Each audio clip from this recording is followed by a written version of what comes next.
Okay, hi everyone, welcome back, and in this update we are going to check out Ondo's price chart, and what we talked about in the previous update, I'm gonna say basically played out. If you remember, the last time that we talked about Ondo, we were around these areas, and the idea was that there's actually a good chance that this move down is going to continue a little bit more, and at best we are going to have an ABC zigzag structure in here.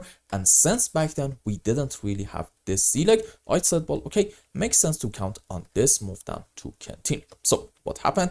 We did go down a bit more, but followed by that, now we are having a very strong bounce back. Question is, can we argue we have hit our final low, and from here we're going to be on our way up to get like a magnificent move, because that can be on a higher degree into hopefully a wave 3 correction for another move up into wave 5. The answer is actually yes, you can argue that. Why is that? Because if you want to say that we're gonna have our final low around this area, then okay, you have to be able to find off of the recent lowest low in this region a 1 2 3 4 5 wave. And if I just go on some lower time frames, maybe zoom in more, okay, I think we can all agree that this is a 1 2 and then probably 1 2 3 4 5 wave up to about maybe this point into wave 3, followed by a correction for another move up into wave 5, and maybe this is going to be a whole correction structure on the downside. And immediately I can actually say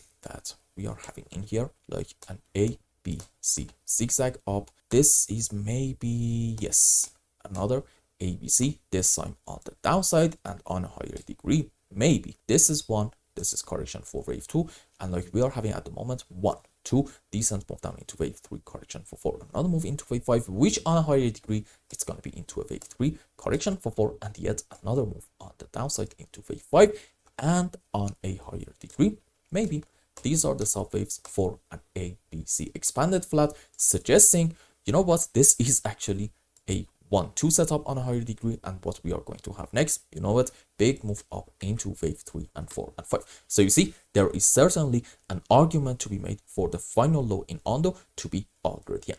However, I'm not really going to jump into that kind of bullish conclusion. Why is that? You see, it actually comes down to what is happening in this specific phase on the downside right in here.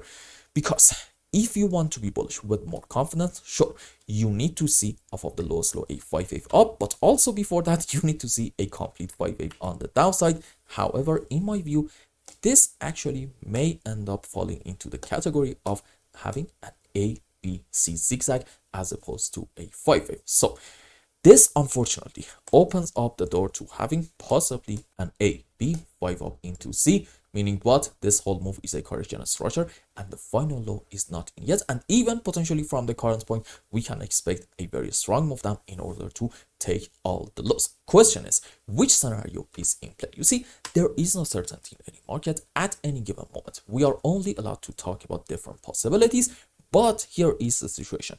I'm going to argue probably for the next 48 to 72 hours, it's not really going to be that important which scenario is happening. Why? Because one way or the other, I do believe on a continuation of this move on the downside. You see, if you want to go according to the most bearish case, then okay, this is going to be 1 correction for 2 and then big move down into wave 3 for 5, indicating we're going to go down from the current point. On the other hand, even if you want to be optimistic and you want to go according to the most bullish case, then okay, this is going to be still a 1 2 and then big move into wave 3 4 5, meaning this move is going to continue. And sure, maybe by the end of it, assuming that we are able to identify the right structures, these are going to be the sub waves for an ABC flat. But for now, we really cannot say that for sure. At the moment, we need to count on this move to continue a little bit more, and I actually have yet another very important reason for it.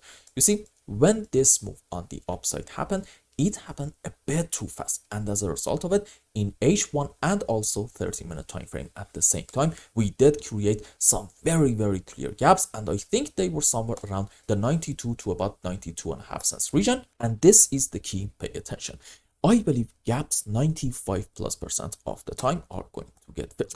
And when you put that next to the fact that in here, one way or the other, the structure suggests this move is going to continue a bit more, well, okay, I believe you do have a compelling case for ONDO to go down and fill this important gap, which means essentially at least you can expect like a 7 to 8% move on the downside, and it's not necessarily going to be a bad sign at all, assuming that off of the lows in here we see a very strong bounce back, a 1 2 3 4 5 without a lot of overlapping of the waves.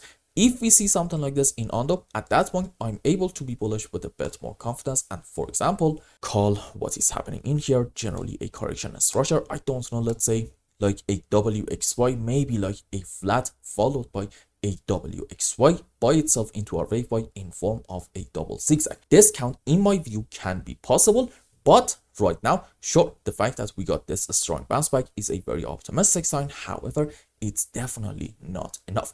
Also, if we do get a move down, which I am sort of kind of convinced at the moment we are going to get it, but then we get a very strong bounce in order to especially take this important high about $8. At that point, I'm willing to bet everybody and their mothers are going to talk about a beautiful head and shoulder structure in ONDO. And if this is going to get confirmed, meaning we managed to successfully go above the neckline and then we do a pullback, a very slow move down, followed by a continuation of the move up, what's going to be a likely target for this pattern? You need to, first things first, put your chart on regular scale and then measure the height of your pattern from here to about the lows and put it at your supposedly breaking point. This is giving you like a 1.15 to let's say even $1.2 ONDO, which means yet another 20% move on the upside. And it is awesome because I believe that's actually going to confirm that on a higher degree in terms of Elliott waves, we do have a 1, 2, 3, 4, 5. So essentially this is going to be our bullish path, suggesting in like very short term, this move probably is going to continue in order to fill this gap, but then we want to see a rather strong bounce. And I hope I explained everything well and you understood what is going on in ONDO. And until the next update, I hope you have a wonderful time with your family and loved ones. Goodbye.